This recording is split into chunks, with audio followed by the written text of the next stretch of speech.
I'd like to welcome back Sundhya Raman to Fever FM, Fever Radio here in Leeds. Very happy to have Sundhya back and talk to us today about sleep. We've spent a lot of time talking about nutrition, but also sleep is one of the pillars of lifestyle medicine. So it's going to be great to get a little bit of information from Sundhya around what we might be doing wrong or what we might be doing right or what we might not have considered with regards to how we sleep or how often we sleep or how long we sleep for. So just a brief background again. Sundhya Raman is a lifestyle medicine doctor and also the lifestyle medicine lead at the Primary Care Cardiovascular Society. Welcome back to Fever FM, Sundhya. Thank you so much for having me back, Lokesh. I'm really happy to be here. I'm excited to have you back as well. It's been a fantastic couple of interviews that we've had with you so far. And hopefully you can teach us a little bit more about sleep, which is one of the pillars of lifestyle medicine, isn't it? Absolutely. So there are 6 pillars of lifestyle medicine. So one of the most important ones, as we've been discussing, is nutrition. Of all the pillars, this is probably where we are sitting most distant from the ideal, and this is where we can make the biggest gains. The other 5 pillars are physical activity, sleep, managing our stress, fostering and nourishing our social connections, and finally, avoiding or minimizing use of things like alcohol and tobacco and other illicit, sort of more risky substances. So these are the 6 pillars of lifestyle medicine. And I really have found in my experience that we're having an epidemic of poor sleep for a number of reasons. And what I'm kind of finding is that when we're not sleeping well, we don't have the motivation, we don't have the energy, we're disinclined to make other lifestyle changes. And for most of us, for the vast majority of people I've dealt with, it's behavioral rather than there being there can be a medical reason why people aren't sleeping. But I think for the vast majority of us, we can make small changes and vastly improve our sleep habits. Okay. I mean, insomnia is actually something I've suffered. I don't know, I can't really call it suffering with because I'm just so used to it now that, it doesn't particularly bother me, but it's something that arguably I've had since I was a child. I mean, how common is insomnia in the community out there, and what consequences would insomnia potentially have on somebody's life? Yes, I think a lot of times we call a difficulty with sleeping insomnia. Okay. And we often think that this is, much like yourself, we are so used to it that we almost think there's nothing we can do about it. And I've come across a lot of people who struggle with sleep. And then when we break down what happens during their day and we start to look at making small changes. So for some of us, it may be we struggle to get to sleep. Other people, we struggle to remain asleep. And other people may find that they wake up very, very early and then they can't get back to sleep. And so the total period at which they are actually getting restorative sleep is really abbreviated, or it's highly interrupted, or the quality of that sleep is poor, so they don't wake up refreshed. And there are so many different reasons why this can happen. And in some cases, for example, people who snore, they may have something called obstructive sleep apnea, where their throat kind of collapses a little whilst they're sleeping, and they get to a point where they're not really breathing. And that change in the acidity of their blood means that then they wake up periodically during the night, not necessarily fully that they're aware of it, but their partner or other members of their family may notice that they snore a lot during the night. And then we have various assessments. We see whether they struggle to stay awake during the day. And so then people can end up going for sleep studies to see whether there is something that we can medically manage a bit more and then help people with their sleep. I think that something that we're finding in modern society, and I certainly have found it, is our 24-hour days. You know, I certainly know that my dad, he worked very, very hard, But by the time he was home and having dinner with his family and, spending time in the moment with us, that was a very different way of living to us, where our phones ping and tell us, you have another email, you have something else to deal with, you have, the world is still running. We're on a 24-hour cycle. And so psychologically, I think most of us find it very, very difficult to switch off, whether that is because there are so many more demands on our day that never really stop. And so we ruminate. And then when we get into bed, our brains are still going. And then what we find difficult is that ability to wind down that'll allow us to be in a state that is conducive to sleep. The other things are things like our use of technology, the way we eat and drink as well before we head to bed. I think a lot of us, again, with that 24-hour work life, means that perhaps we may slump into the sofa and binge watch Netflix or something like that and eat a whole load of stuff that we wouldn't otherwise. And, when we had 4 channels on TV growing up, that really wasn't even an option for most of us. There's so much that has changed in society and in our environments and in the way that we live our lives these days that has impacted on the way that we behave, the expectations that are placed on us. And therefore, I think one very, very common victim of this is the way that we sleep. So, I don't know what you've found. You speak to a lot of people about their lifestyles. What do you think, Loveridge? I think a lot of people are getting a lot less sleep now than potentially they did before. And then I think also other things like a lot of people that I see use phones, as they're going to bed. Maybe even use the phone as an alarm clock. So when they wake up, they then start looking directly at the phone. I certainly do when they wake up in the morning. And so then, like you're saying, this kind of always on culture can have an effect on your ability to kind of relax. There's also a lot of information around blue lights that we get from these screens that can affect our ability to sleep well as well. And so I definitely take that on board. In fact, way back in the day, I was one of the first people that I knew anyway to get a BlackBerry device from my work, which meant I could receive emails and calls and all the rest of it at the time. And initially, when they gave it to me, I actually tried to give it back.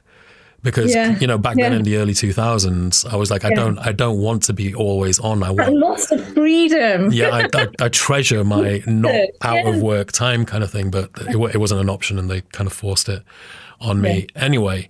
So I think there's a lot of things. I think that society at the moment is moving in a direction which doesn't have an appreciation for the biology of the human being, and instead we're kind of trying to mold our biology around technology and developments into the 21st century, and unfortunately the ability for our biology to evolve isn't quite as rapid as the technology's evolving. So I think these things have a big effect.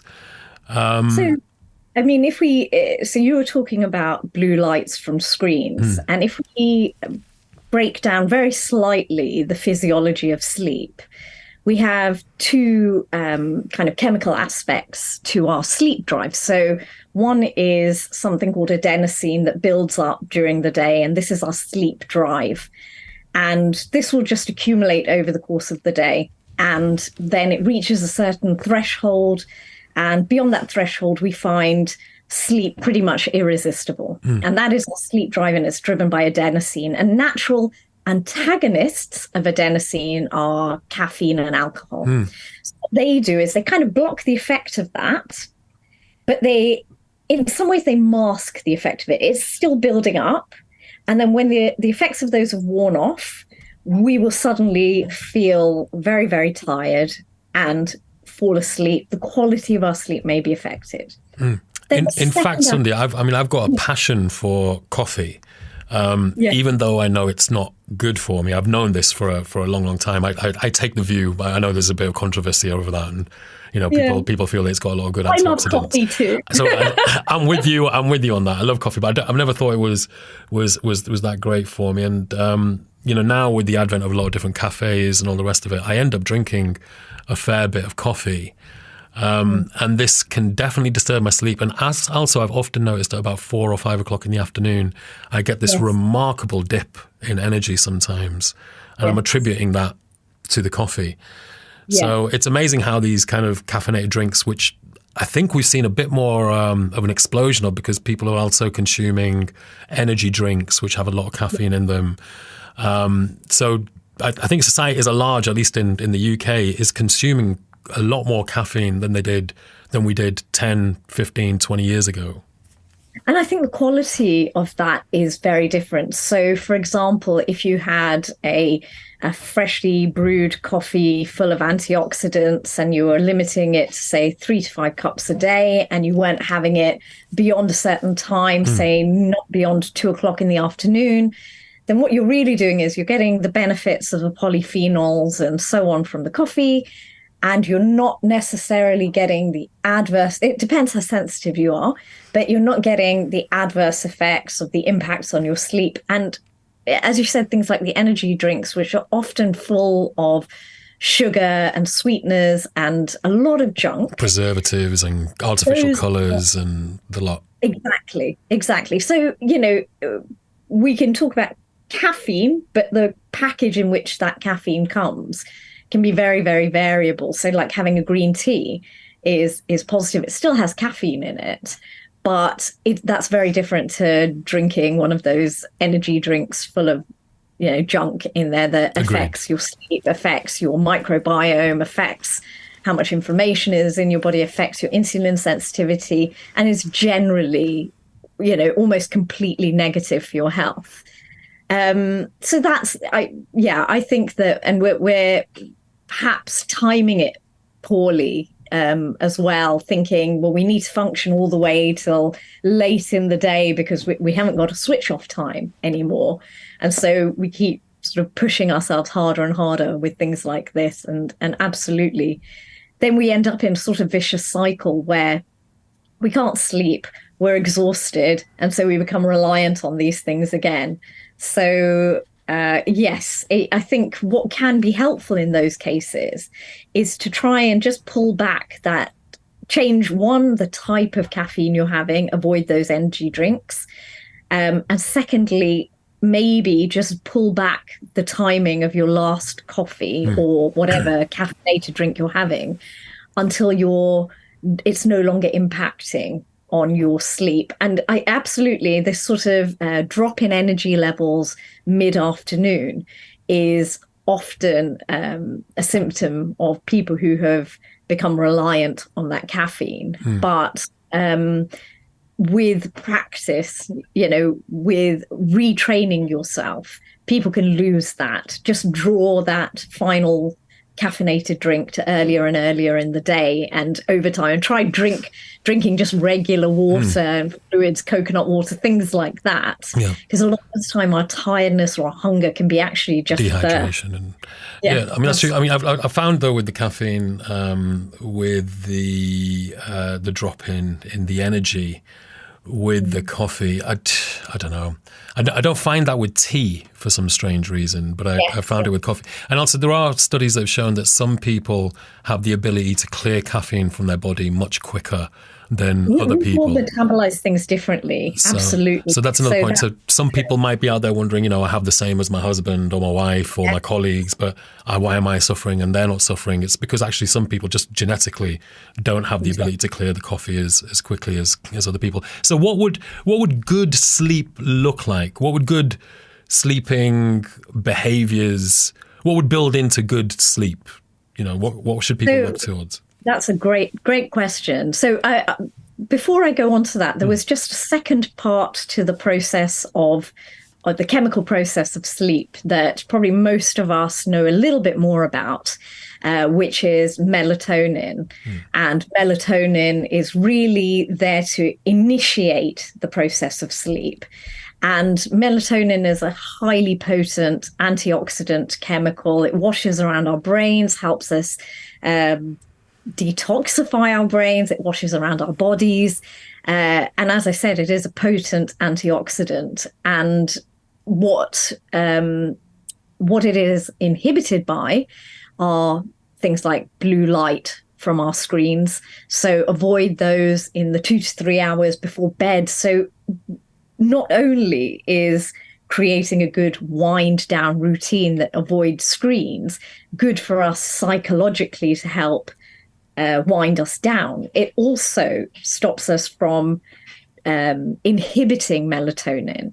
Another thing is the contrast between our day and night light exposure is important for the release of melatonin. So if you take very, very bright indoor light and you compare that to the intensity of daylight on a cloudy day, outdoor light, even on a cloudy day, has a greater intensity than even very bright sort of industrial indoor light.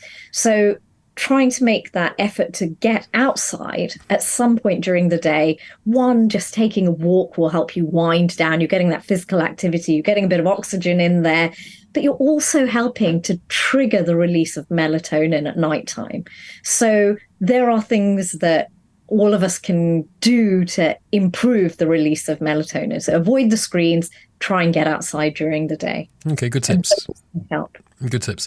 And so are those the points that you're saying with regards to what good sleep would look like? Is there anything else that we would look to? Yes, I should have come back to that. So good sleep looks like being able to be in a position that you can fall asleep without the aid of, say, for example, sleeping tablets or anything else, within half an hour of turning the lights out and going to with the intention of going to sleep. We all wake up regularly during the night. We're often just not aware of it, but not then becoming very wide awake that it disrupts your sleep. And finally, when you wake up in the morning, not feeling groggy and tired as though you haven't slept at all. So it is being able to fall asleep easily, being able to remain asleep, and then finding that sleep restorative by the time you wake up in the morning. And that is how I would pretty much define the different kind of points at which people find one or other or numerous aspects of that can be difficult and contributing to them struggling with that, with the benefits of sleep, finding one or other aspect of this troublesome. And then we have to kind of peel back what happens in the approach to sleep, what happens in their day, whether they are ruminating on problems and stresses, and that is impacting it, whether their sleep routines are not conducive to falling asleep, whether there is too much light in the room that is impacting on their ability to remain asleep. So there are so many, many aspects, but also we really can create a night routine and start training ourselves so that we anticipate sleep. So like you sleep train children, you can sleep train yourself. And that means that your brain and your body anticipate sleep, and you find that segue into sleep much, much more easy. So again, don't drink a lot of fluids as you're heading up to bed. A lot of people keep things like water by the bed, but then drink, rather than just sip it, they'll maybe drink a litre of water, go to sleep and find themselves getting up in the night to go to the toilet. So sometimes it may seem obvious when I say these things, but we're so used to what we do. Sometimes it can be really difficult to pick apart what it is we're doing wrong until you're talking to somebody and you go, actually, maybe I could change things. Yeah, and also, there's kind of a thinking out there that among some people that I know that drinking before going to bed is important because you're not going to drink for a number of hours to keep hydrated, etc. Actually, there's this, oh God, I've forgotten his name now, but there's a gentleman who's quite popular at the moment, who's a millionaire, billionaire of some sort, and he's very focused on extending his life as far as possible. He's in his 50s, but his biological age is like early 20s.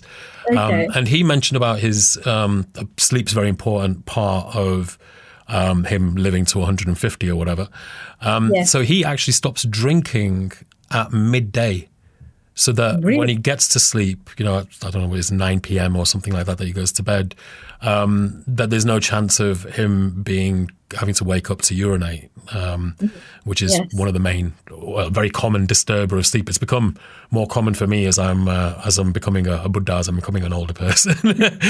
So it's certainly going to be an issue. And you're a lot younger than me, London. I don't think so. Say that in front of me. I don't think I am. But yeah, so I mean, it's certainly an issue for people over the age of 60, 70s.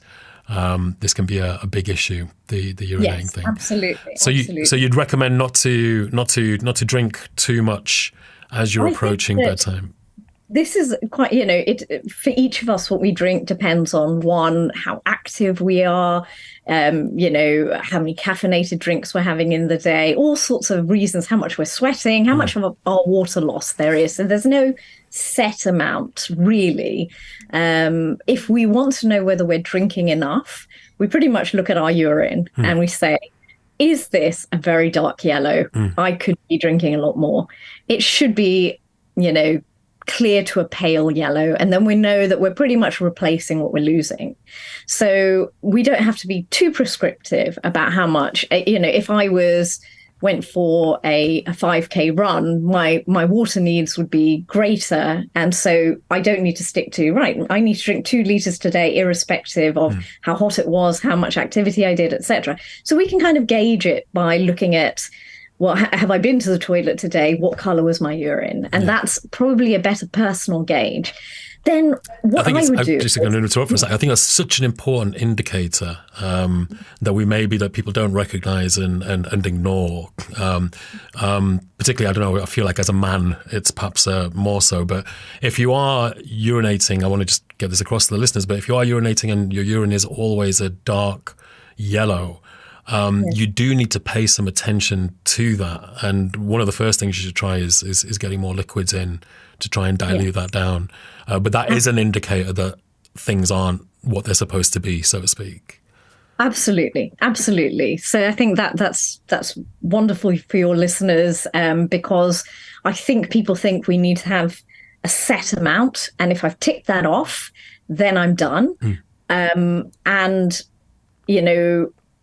We actually have very few studies that give us anything about a set amount that any of us should be drinking.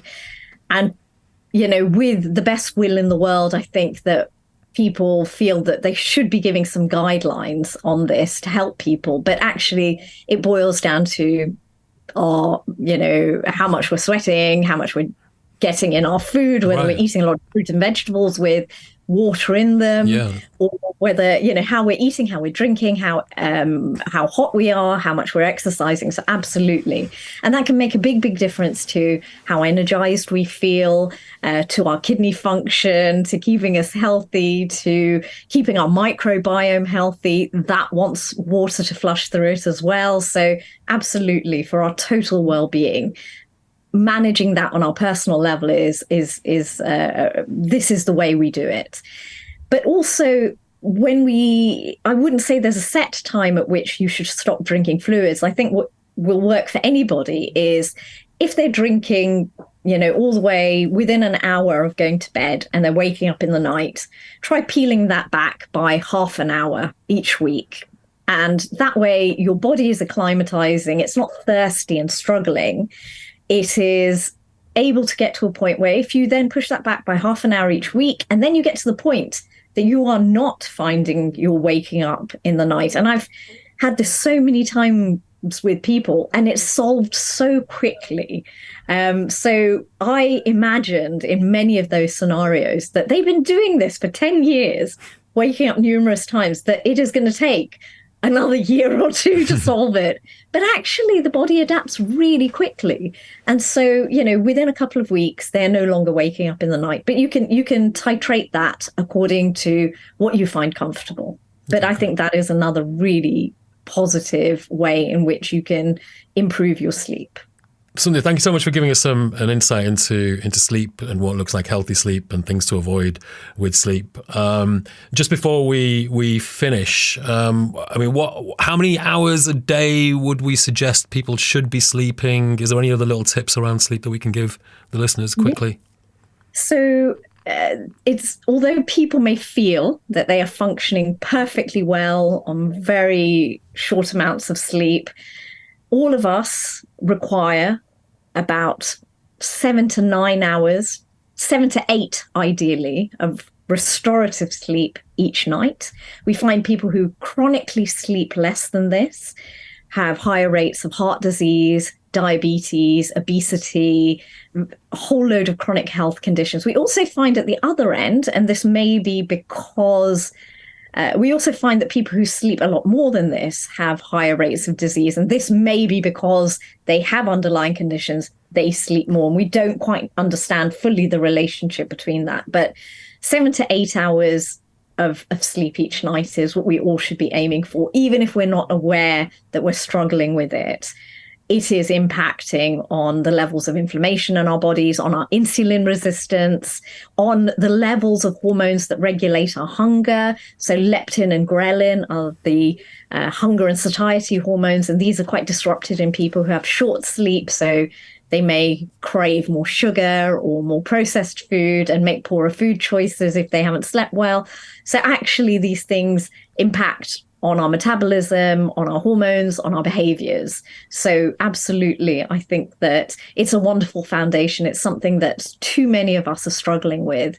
And there are very, very simple fixes that are highly effective. Okay, so don't be out there and boasting to your friends, your family, your colleagues, or whatever. It's not Wall Street. It's not the 80s. You live on 5 hours sleep, etc., etc. It's not for wimps. Which is something I used to do. Actually, I used to boast about my ability to keep on operating on a very, very small amount of sleep. Don't be doing that. It's not good for you. It's not good for the person, your friend, family, whoever's doing it. Instruct them that they need 7 or 8 hours sleep a night. Stop using your phone so much before you go to bed. I mean, I think of myself, Sundhya. I used to, ever since I was a child, the last thing I would do before going to sleep would be to pray. And now, as I've reached this point in life, the last thing that I do before I go to sleep is look at the phone. So, We've changed, haven't we? Have changed. It makes a big difference. It's not a good thing. And I think certainly, for me, the thing that dominates my motivation is to set an example for my kids, because they've never existed without technology. They're going to grow up with an entirely different baseline of what is normal. And I think that if we're not demonstrating this, then it's going to be very, very hard for them to ever know anything different. So, this avoiding phones, setting restrictions. I mean, you can set restrictions on your phone and then get somebody that you trust to have the passcode for those restrictions. And so, you're not completely helpless. But make it a bit difficult. Bury it in the garden. Something that you've got to make an effort at, 11 o'clock at night to get hold of. But yeah, essentially, there are so many things that we can do. And we're investing in ourselves when we do these things. Lovely. Sundhya Raman, lifestyle medicine doctor and lifestyle medicine lead at the Primary Care Cardiovascular Society. It's been an absolute pleasure to have you once again and give us some important information around sleep to our lovely listeners. So thank you very much for joining me again, Sundhya. Thank you so much for having me, Lokesh. I really enjoyed it.